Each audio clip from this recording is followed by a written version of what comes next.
a biopic about the bad boys of 1980s hair metal, Motley Crue.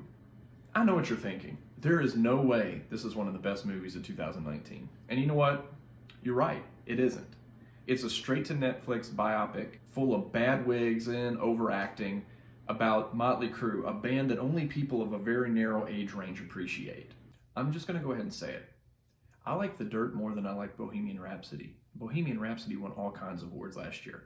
And I'm not even a diehard Motley Crue fan. I know a few of the radio hits, although I did read the book that this movie is based on. And while the movie is a watered-down version of what happens in that book, the band's antics are so wild your grandma's still going to be clutching her pearls as she watches.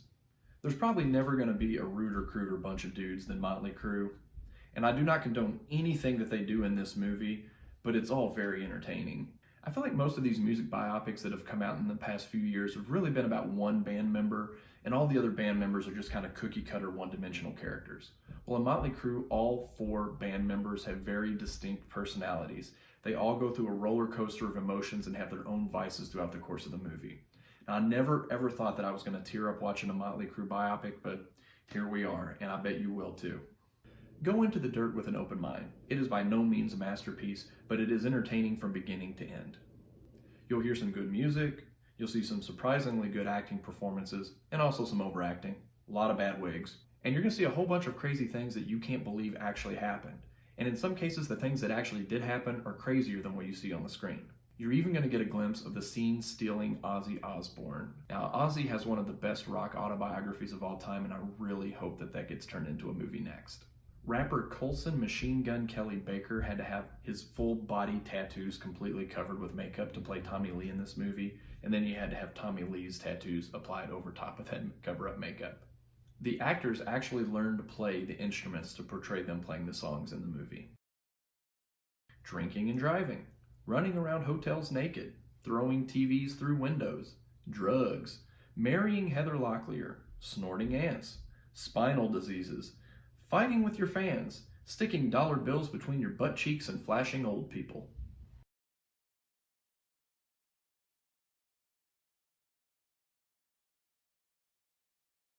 A young boy dreams of becoming a Nazi in 1940s Germany with the help of his imaginary friend, Adolf Hitler. This movie is hard to categorize. When it ended, I liked it all right, but the more time that passes, the more I keep thinking about it. In fact, if I were to remake my top 10 movie list 2 months from now, this could be much higher on the list. Roman Griffin Davis provides us an Oscar-caliber performance as his portrayal of Jojo. The first scene of the movie opens with Jojo and his imaginary friend Adolf Hitler yelling Heil Hitler at each other back and forth before the movie fades out into the streets of 1940s Germany as the Beatles' I Wanna Hold Your Hand plays. While it's juxtaposed with video of Hitler actually coming into town with stock footage, and it makes it look like the Beatles have arrived with the Screaming Girls. It's really kind of weird. The movie is definitely controversial. In many scenes, the Nazis are portrayed as lighthearted and goofy. The movie is a satire, after all. It's also a slapstick comedy. And there's some scenes that's pretty heavy drama scenes. It's also a love story. It's a redemption story. And just for good measure, there's a really well-done war scene thrown in as well. While Roman Griffin Davis does provide a wonderful performance as Jojo, his little friend steals every scene that he's in. Just puts a smile on your face to see this little chubby kid with the glasses and the buck teeth talking as if he were a Nazi in 1940s Germany. I can't really explain it, you just have to see it. The director, Taika Waititi, I hope I'm saying that correctly, and if I am, coolest name in Hollywood, by the way. He directs the film, but he also is the guy who plays Adolf Hitler. His previous work includes Thor Ragnarok and the cult classic vampire flick What We Do in the Shadows. He has a very unique style and is able to blend together multiple genres seamlessly. And after the movie ended, I did a lot of reading online about the underlying symbolism, and it turns out I missed a whole lot of stuff, so I definitely need to watch this one again. Love movies that have multiple layers like this. The screenplay for Jojo Rabbit was written in 2011, 8 years before it actually came out. Even though all the dialogue in the movie is in English, anytime you see the written word, it is always in German. Imaginary friends. Strapping live grenades to children's backs. Not killing rabbits. On girls that are much too old for you. Pretty shoes. Dancing in the street. Flamboyant Nazi uniforms. Soot beards.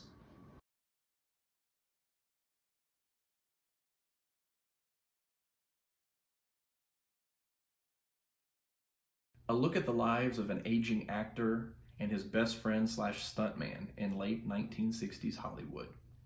If you've ever watched a Quentin Tarantino movie, you kind of know what to expect with this one.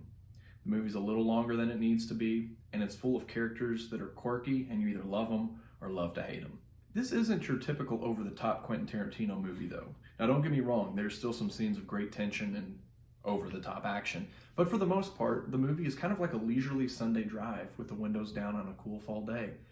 You don't really know where you're going, but you don't really care because everything is just so pretty and calm, and the characters that you're hanging out with are just so much fun. Even if nothing happened throughout the course of this movie, I would have still enjoyed just watching what it was like living in Hollywood in the late 1960s. I enjoyed getting to learn more about Charles Manson and his band of runaways and all the crazy things that they got into, even if some of it was fictionalized. There is a lot of great dialogue in Once Upon a Time in Hollywood, even if it's not quite up to the Pulp Fiction and Glorious Bastards standard that we're used to with Quentin Tarantino. There's a whole lot of scenes of tension, and that last 20 minutes is going to have your jaw on the floor.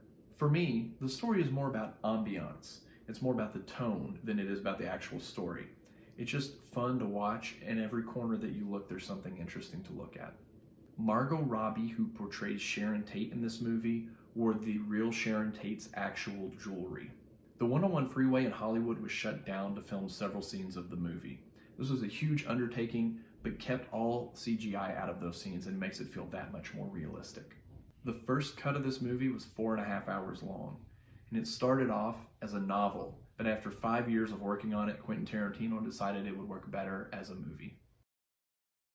The late 1960s, Charles Manson, fighting Bruce Lee, flamethrowers, forgetting your lines, parties at the Playboy Mansion, dog food, late nights by the pool.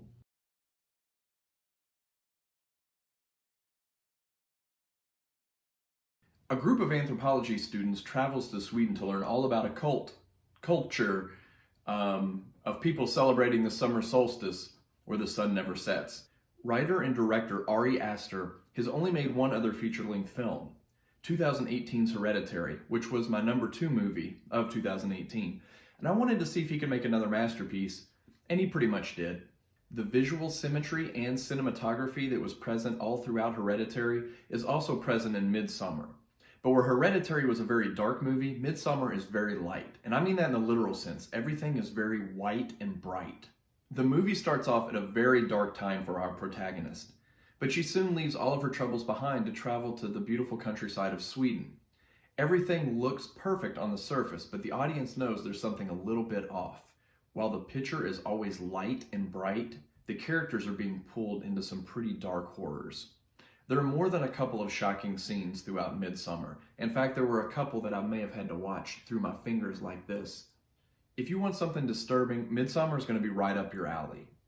But it isn't a cheap horror movie, though. This is a horror classic. It should be mentioned in the same sentence with Rosemary's Baby or The Exorcist. Now, it's nothing like either of those movies, but it's just that level of filmmaking.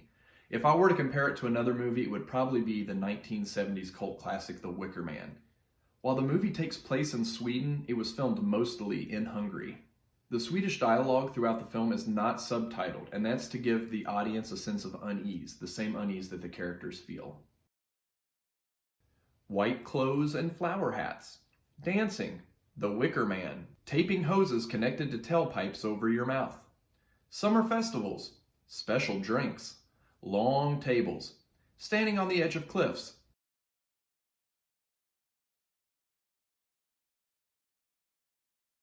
After having his ego bruised by Enzo Ferrari, Henry Ford II decides to build a race car that's going to compete against Ferrari in the famous 24-hour race, Le Mans. The best part about this movie is you don't have to be a racing fan to enjoy it. Matt Damon and Christian Bale both are very likable in their roles as real-life racing icons Carroll Shelby and Ken Miles. The racing scenes are some of the best I've ever seen before. And even in the longer racing scenes, there's enough off-the-track action that the camera can cut to keep you interested the whole time. My personal favorite scene is when Carroll Shelby takes Henry Ford II for a ride in his newly designed race car. Watching the look on that old man's face as he's being slung around at nearly 200 miles per hour is priceless. While this is a racing movie, it's more than that. It's an underdog story full of likable characters who are very innovative and have balls of steel. It's also about the corporate egos who think they're inspiring innovation when all they're doing is making everything worse. One of the highest praises I can give any movie is that once it ends, I'm inspired to learn more about the real life events that the movie is based on. And this movie did just that. Ford has kind of distanced themselves from this movie because the Ford executives are all made out to be villains. 6 different racing locations were used to record the Le Mans race. The on-screen GT40 recently sold at auction for $440,000. A real-life Ford GT40 could be worth tens of millions. Racing, ego, car doors that won't shut, hot brakes, fighting in the front yard, the original Ford Mustang.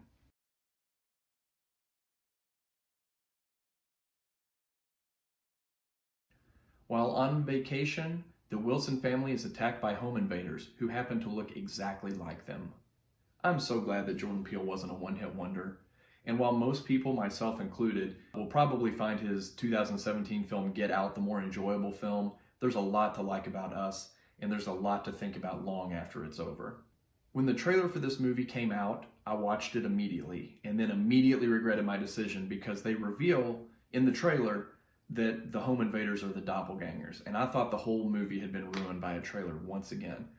I was very pleased to find out that happens very early in the movie and is the first of many surprises.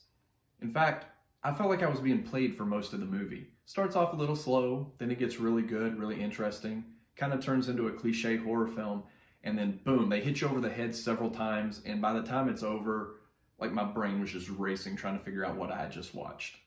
The acting and cinematography are both incredible, and the story is something you've never seen before. A lot of really good horror movies came out in 2019, but none of them were as interesting or thought-provoking as this one.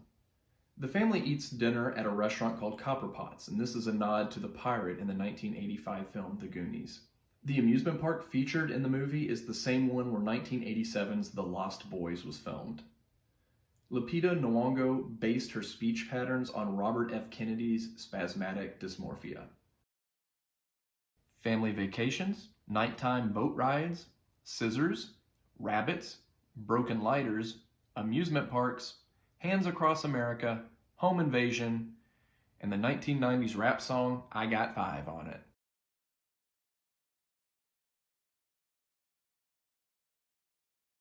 An unemployed family will do whatever it takes to make ends meet, even if it involves some less than ethical means. Parasite is about a tutor, an art teacher, a driver, and a housekeeper. It's about a very poor family, and it's about a very rich family. There are secrets around every corner, and the movie can jump between funny, sad, and scary in an instant. There's a beautiful home full of all the modern conveniences. There are also slums that flood constantly, with a window that is at the perfect level to see a bum peeing in the streets. There are birthday parties, there are sleepovers, there's double crossing, and none of it seems out of place. Honestly, nearly everything about Parasite is perfect, and the less you know before you watch it, the more fun you're gonna have. In fact, it's probably best if you don't even know why the movie is called Parasite, but much like everything else in the movie, it doesn't mean what you think it means. The house in the film isn't real. It was built as a movie set just for this movie. To keep the movie a secret, no still shots or no video from the second half of the movie was shown in any of the promotional materials or the trailer. Forging documents, modern mansions, fumigation, assembling pizza boxes, flickering lights, children's art.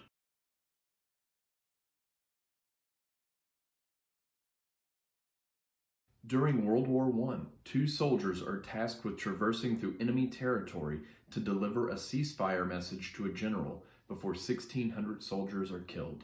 This movie is a technical masterpiece. The cinematography is probably the best that has ever been put on film, definitely the best that I've ever seen. And it takes the whole entire movie as a single cut or a single take that was made famous by Alfred Hitchcock's 1940s classic Rope to levels that I didn't know was possible. Every scene was more tense than the last, and even though there weren't that many characters and there wasn't that much dialogue, you still felt like you really got to know the protagonist. While the documentary They Shall Not Grow Old did a better job at showing the historical accuracies of World War I, even though 1917 was a fictionalized story, I felt like it did a better job of showing the horrors of actually being a soldier in the early 1900s. You don't have to be a fan of war movies to like this. If you like historical dramas, suspense movies, or just like seeing the art of filmmaking pushed forward, you'll find some enjoyment with 1917. Director Sam Mendes dedicated this movie to his grandfather, who was a World War I soldier. 5,200 feet of trenches were dug just for this movie. The lighting rig for the burning church scene is the largest ever used in a film. Trenches, World War I, swimming, bunkers, sitting under trees.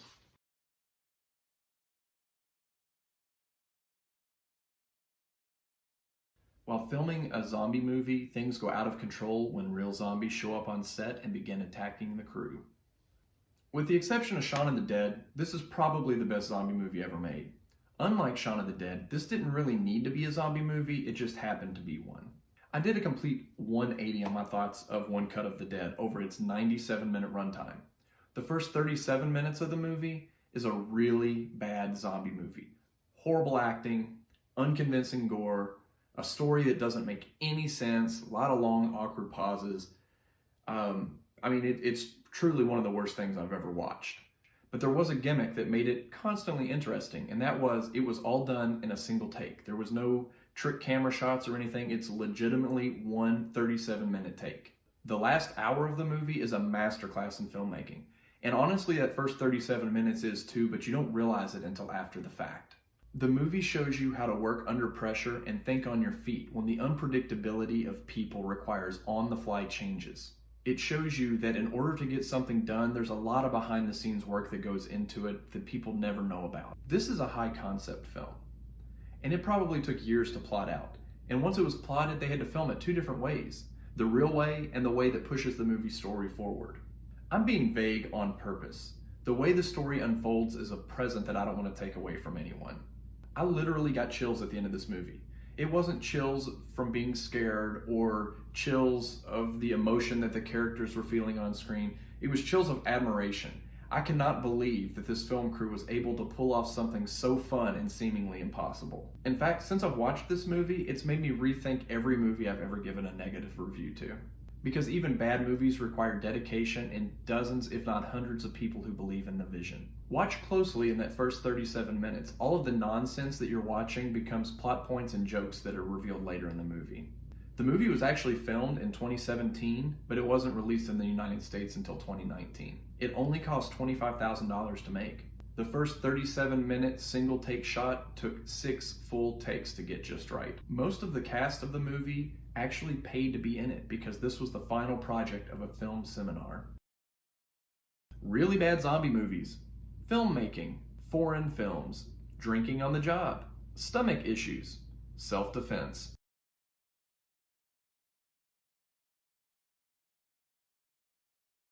When the family patriarch is murdered on the night of his 85th birthday party, everyone at the party is a suspect, and it's going to take the work of a quirky detective to solve the crime. This is the most fun I had watching a movie all year. It's full of current and former A-list stars, and the mansion set piece is so unique and interesting that every frame could be printed and hung on a wall. Every single word spoken, every seemingly insignificant mannerism or prop comes full circle by the end and actually does mean something. Writing a movie as intricate as this is a feat unto itself, but doing it and making it entertaining and easy to follow takes it to a whole new level.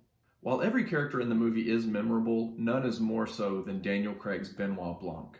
He's part Pink Panther, he's part Foghorn Leghorn, and you'll be questioning whether he's a genius or a madman the whole movie. For me, the biggest magic trick that the movie pulled was that even though it's an Agatha Christie style whodunit, by the end of the movie I didn't really care who did it. I was just enjoying the ride and seeing the characters interact with each other. Now this would be a great movie to watch with a group of friends. It plays out like a game of Clue. I guess it plays out like the movie Clue, but in a much more funny and polished way. The movie's title comes from a 2001 Radiohead song. Slow car chases, playing Go, really old grandmothers, references to Danica McKellar, playing the piano, weird medical conditions,